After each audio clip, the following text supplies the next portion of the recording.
Good evening and welcome to New Mexico Entertainment Television, where you continue to be in the know with all things events and entertainment in New Mexico. I'm Teresa Robinson, and on this month's episode, we will be focusing on topics from our April issue. On this month's episode, we have interviews from Chef Mike White discussing the upcoming event 505 Food Fights, comedian Isiah Yazzie, and Terry Davis with the Enchantment Awards. So, let's get started. 505 Food Fights is a gourmet free-for-all where chef is put against chef for culinary supremacy. Tonight, we have Chef Mike White to tell us more about this year's event. Chef Mike, thank you for joining us today to talk more about 505 Food Fights. So I want to start with, how did this whole idea originate? Yeah, so this started years ago, actually, with some old friends of mine who thought it'd be cool to have a local culinary competition, much like you see on Food Network on like Chopped or something like that. They several years later stepped away, so I thought it was a great time for me to take over, and I've been the director for about 5 years now. And we just run with it, and we adapt it every year and make it bigger and more different, and just really have a lot of fun with it. Well, what can people expect if they're a first-time newbie coming to this? What can they expect with the event? Yeah, 505 Food Fights is a bracket-style culinary competition. So it's like Chopped, but with a little bit of a mix. So it's head-to-head chefs competing in a timed mystery ingredient challenge. And it's live. So you have the opportunity to pretty much see a culinary competition live happen right inside of some of our local restaurants. And gosh, because I've watched Chopped, I've seen some of the ingredients. The combinations they come up with are ridiculous. Are we really looking for something like that? Yeah, we do get a little zany with them sometimes. We give them 3 goodness. secret ingredients, and they have to come up with 2 unique dishes using all 3 of these secret ingredients. And we've done some weird stuff in the past. We try not to, lob them a softball or anything. These are all excellent professional executive chefs, so we really challenge them with our secret ingredients. Well, let's talk about some of the chefs that are taking part. Who's taking part this year? Sure. So this season we have 16 all-star chefs, executives, people that have won before, and we've got some powerhouses. We've got 3-time champion Dominic Valenzuela. We've got 2 Food Network champions in Fernando Ruiz and Marie Yaniguez. And then we've just got some powerhouse local chefs and restaurant owners like Tristan Rogers. We've got Josh Kinnan. And we've got Israel Rivera. So a lot, like I said, 16. There's no easy competition throughout this entire bracket. My goodness, 16 chefs in a bracket competition. Oh, yeah. This sounds exciting. So where can people find out more about the event? So if they want to follow us on Facebook and Instagram on 505 Food Fights, we post almost daily. We'll post every single event. We'll show follow-up photos, who won, the upcoming battles, and then all the other information like the food trucks that'll be in attendance, our raffles at every battle. There's a lot of fun stuff happening in addition to just the food fight. And I have to ask, the raffles that are happening, the event itself, Sure. it's a fundraiser in a sense, working with charities. So That's right. What charities have you worked with? Because I know it's been several that have benefited from this event. Yeah, absolutely. So that's the best part of the food fights is 100% of the monies raised goes directly to a charity. So each food fight represents a different local charity. So we've worked with everybody from New Mexico Autism Society, Rebels with a Cause, Breaking the Silence, New Mexico, and so on. It's been dozens and dozens, and we've been fortunate enough in the last 2 years to raise over $100,000 for local charities. Wow. Well, where can people go to find out all the information? And is there tickets that they have to order? Where do they find everything Yeah, out? so tickets are sold at the door. We're using 3 different locations this year. My restaurant, High Point Grill on the west side. We're battling at Fuego 505, Raul Maestas' restaurant. He's also a competitor this year. Oh, wow. And then we're also using Hollow Spirits Distillery over on, I believe it's First Street. First Street. First Street? Yeah. Yes, I always get it wrong. Sorry, Frank. But yeah, Hollow Spirits Distillery. We'll be battling at all 3 locations. And again, follow us on Instagram and Facebook for each battle. You buy tickets at the door. It's a $15 cover. And most of these battles are an open kitchen experience, meaning you can go up to the bar, grab a drink, and then you can walk into the kitchen. And I like to say, get in the chef's way. It's not like they're competing in a competition or anything like that. Go ask them about a pancake recipe or something and try to slow them down. Oh my good. Okay, this sounds good. Sounds good. Chef Mike, thank you very much for coming in today and telling us about the event. And frankly, for me, I love that you're showcasing the many talented chefs we have here in the state. My pleasure. Thank you for having me. Okay. We'll be back.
Isiah Yazzie is New Mexico's political comedian, making people laugh while leaving them with a message.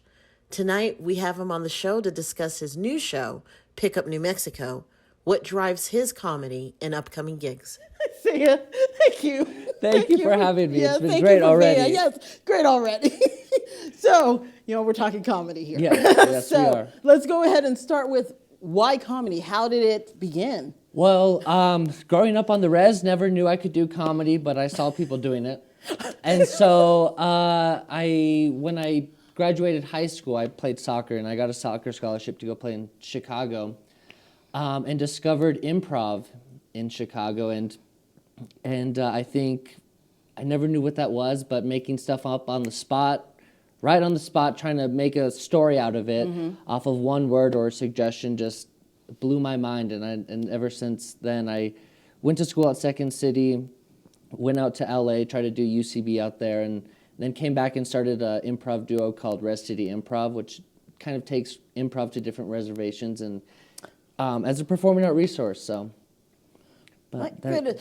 Okay, so I have to ask, being that with Hollywood happening, with representation, how important it is. I mean, was that part of your thought processes? I don't see a lot of Native Americans out there making people laugh. Were you like, I'm gonna be the first? Yeah, I mean, it was. I saw people, but it was on our res, like doing comedy for a chapter in the chapter house. So it was very minimal and small.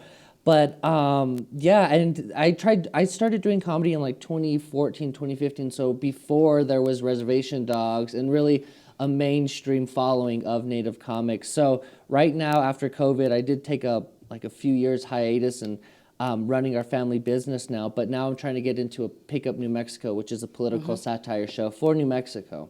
And let's talk a little bit more about that, because I know you did your pilot episode, which was hilarious. And during the time, of course, we're dealing with Mark Ronchetti, Ronchetti, and all the nonsense with the memes. So, I mean, tell us about how that show came about. So Harry Gantz, a guy that is helping me producing it, he is created Taxi Cab Confessions from back in the day. So I was very honored that he reached out to me, because as a kid, I'd sneak out of my room super late and try to catch a Taxi Cab Confessions, thinking it was something crazy.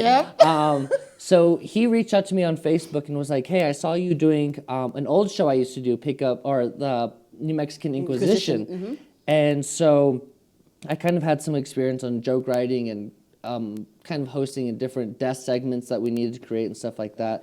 So he reached out and I was like, "Yeah, let's do it. I'll host." He wanted me to host, and so. In 2023, I'm trying to make it more of like the Daily Show of New Mexico, where we have local comics doing correspondent pieces in Farmington or different parts of the state, as well as different characters that we can bring on, and more of a collaborative experience with the whole community as well as comedic writers. So I like the idea of the collaboration and farming it out to city. So. I'm going to ask, because so many people are so just done with politics and frustrated, and it drives them nuts. Like, why? Why is it important for people to even care? Yeah, I mean, I think part of it is like the experiences I have, like hosting. So I've hosted a few events, but it's just old white people in the Democratic Party that was hosting it. And it's like, they come up to me and they're like, "Yeah, and they're like trying to talk to me in Navajo. And I'm like, "Are you kidding me?" And as a young person, it's like, well, I want to connect to the younger people who are not going to come up to me and try to speak in Navajo, but be like, we'll collaborate and talk about what issues we're facing. So I want to inform and educate the youth here in New Mexico on the issues that are affecting us more locally rather than nationally. I know that there's big national politics, but that's what we'll be doing in our, we're going to try to do monologues every Monday, Wednesday, and Friday, like 1 minute on our social media, kind of monologues to cover the news and stuff like that. But we're doing larger pieces, like in January we had a wonderful event where we got to stay the night out on the street with homeless citizens and bring our state representatives to stay the night with us. Wow. So that's on YouTube. You can check that out. But yeah, just trying to make it more of a the Daily Show for New Mexico. So what else do you have going on along with Pick of New Mexico? What else can we look forward to? I mean, I do stand up here and there, but I get so nervous. I mean, compared to other people who have been on the stage and that I know, and so, I mean, improv, there might be some shows, but you can follow Pick Up New Mexico on, we mostly do it on Instagram and TikTok so we can get the viewership out and our daily reels and the monologue out. But yeah, we're mostly on all social media platforms.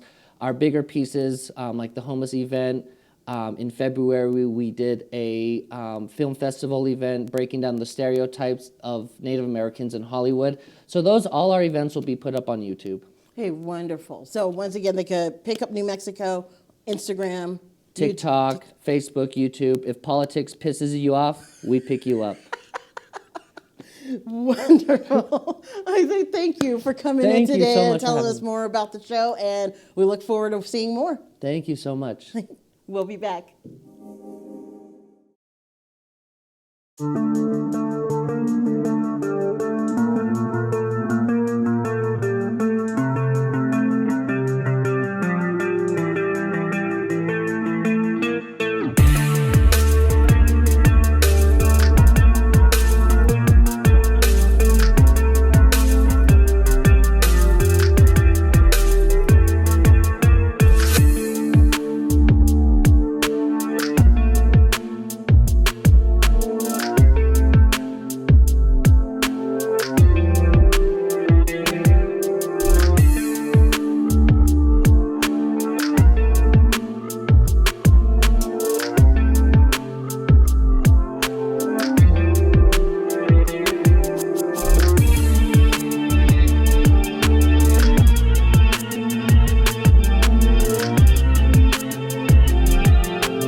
The Enchantment Awards brings the best and brightest performers from high schools across New Mexico to celebrate the artistry and accomplishments of drama students and teachers. As many as 150 students will perform on stage in a night of music and drama. Tonight, co-producer Terry Davis talks more about the event. Terry, thank you for joining me today to talk more about the Enchantment Awards. It's kind of weird having you here. The last time we actually had you for anything with New Mexico, I tell you were at Popejoy. So Yes. It's interesting to have it be about something else other than a Popejoy show. Yes, although this program began at Popejoy and we're still associated with Popejoy. So I haven't gone very far. Yeah, okay, so this still works. Yes. So tell us, how did the awards begin? It began as a Popejoy program. We saw that there was this National High School Musical Theater Awards program, and we wanted to get involved with it, bring it to New Mexico. Got it all set up in 2015, started it, and had our first award show in 2016. Sent 2 kids to New York. One of the kids actually won an award that year in New York, and then we, that was the year that the state was literally clawing back every penny it could, and so new programs couldn't keep going on state institutions. So those of us who had done the work formed our own not-for-profit with the blessing of Popejoy, and we continued the program with Popejoy's association. So how does the nomination process work? I mean, in some schools, the appearance of any form of arts is gone. So is this a situation of the schools that have it, those kids are nominated, or if they take part in shows throughout town? Like, how does it work? Any school that participates has to register with our program. We have a fairly nominal registration fee, and that covers everything they do. The students pay nothing to participate, including sending them to New York. There's no cost to the kids. Wow. So what we do is then, once they're registered, we send 3 adjudicators out to that school. They watch the entire production on their stage, and they evaluate it. They do some assessments, give it an evaluative score based on, is it somebody from a not very experienced organization, they're still working things out, or all the way up to a really good organization doing some really good solid theater, and we rank them in that kind of. And then we bring the top 5 schools as representatives. They can win either a Best Production, Best Direction, or Best Ensemble award. So we bring the top 5 of those schools to win one of those 3 awards. We bring the top 10 scoring actors and top 10 scoring actresses. They compete for the Best Actor and Best Actress awards that we have. There's also Best Supporting and Best Supporting Actor and Best Supporting Actress, plus a Spotlight Award that we do. By the time we're done, we actually have about 150 kids performing on Popejoy stage through the night. Wow. Yeah, it's a huge show. That sounds like an exciting night. So Yeah. I know that you don't have your winners yet. The process is still going on. Right. So can you share with some of the kids, some of the schools that have participated? And Yes, we've had Oregon Mountain High School from Las Cruces. Actually, we've had all 4 Las Cruces public schools participating this year. Las Cruces High School, Oregon Mountain, Mayfield, and Centennial. We've also had Albuquerque Academy, Public Academy for Performing Arts, Cottonwood Classical Preparatory School. They're all mouthfuls. that's a lot of words. Rio Rancho High School, Los Alamos High School, and Santa Fe Preparatory School this year. So it's Wow. So, yep, it actually running gets all over the around state. the states Yeah. of coming in. So where can people find out more about the event? EnchantmentAwards.org will be a great place to go. We have information there on the event and how you get tickets and how you support us, because we don't get much money from other organizations or other ways. As I said, our registration fee is pretty small. Yeah. So we're not looking for the schools to fund us. We're looking for the public to help out and say New Mexico's students are worth it. Well, this is definitely an event that's worth supporting. So we will get thanks. that information out there. Terry, thank you for stopping by and of telling us course. more about it. And I look forward to it. I was like, I finally want to go. I finally get to And go. we'll pick our Best Actor and Best Actress the night of the show. We have live judges. Okay, that's exciting. Yes, it is. That's exciting. All right. Well, we'll go ahead and send out the information. And Great. thank you for stopping by. Thanks. We'll be back.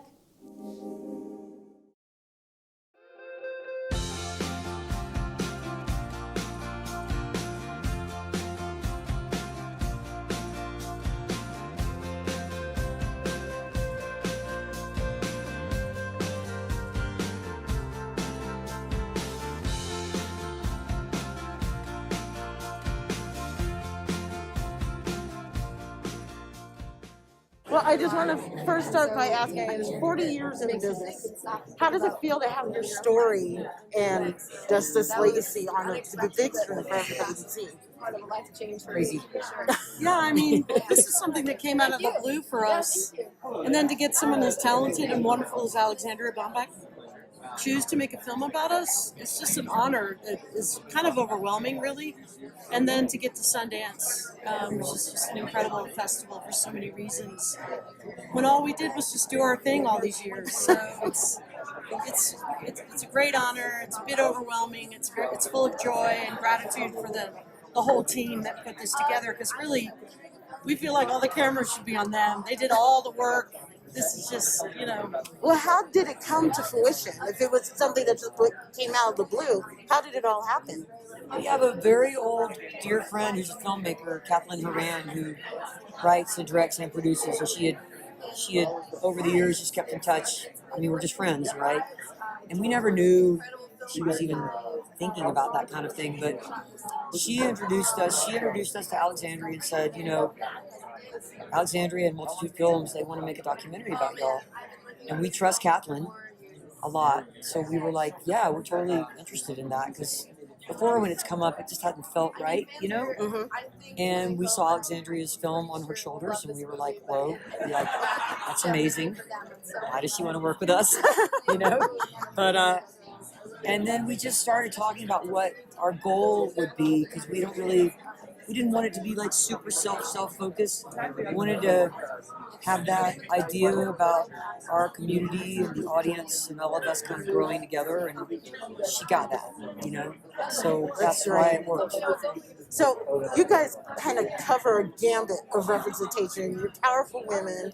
You represent the LGBT community and also female artists. Like, was there ever, as you're creating music, as you're going through the industry, did one representation kind of take over any other? It's an interesting question. I don't think we've ever been asked that before. Yeah. I mean, it's all kind of linked, right? Yeah.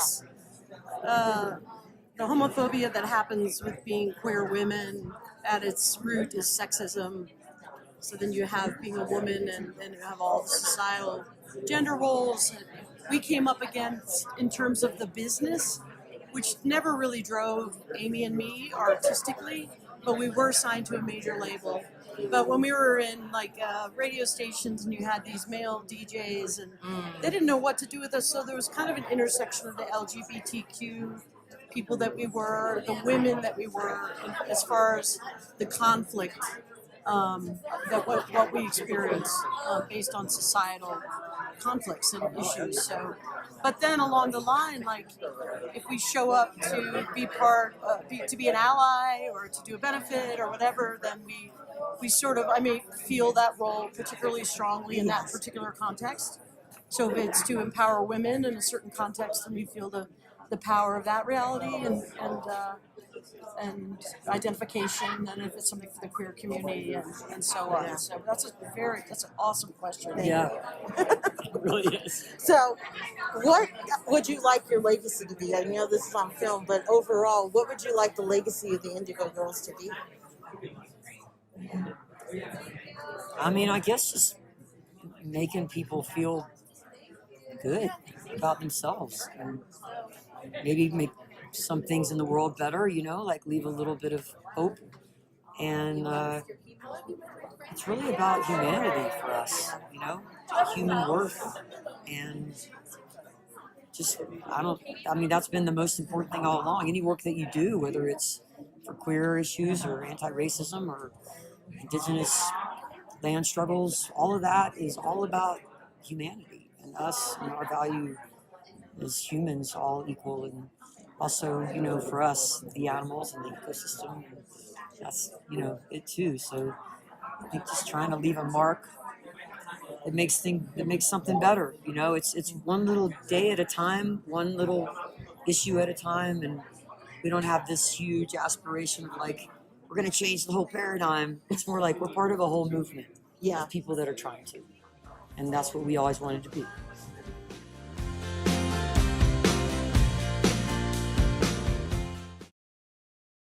This is your New Mexico Entertainment in 60.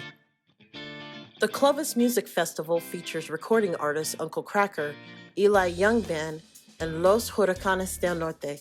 The festival runs from April 14th through the 15th at the Curry County Event Center in Clovis. The Laughing Grass Festival shows what New Mexico's cannabis industry has to offer. Enjoy product vendors, live music, art, food, and more. The event takes place on April 20th at the Grapevine Plaza Event Center in Las Cruces. The Rio Rancho Event Center goes old school for 420 with the 420 West Show featuring Ice Cube, Warren G, DJ Quick, and the original Bone Thugs and Harmony lineup. The event takes place on April 20th at the Rio Rancho Event Center in Rio Rancho. This has been your New Mexico Entertainment in 60.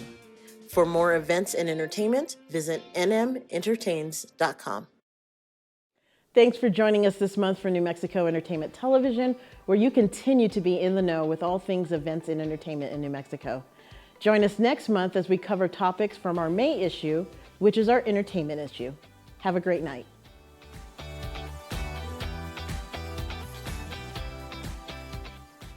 For more events and entertainment, visit nmentertains.com.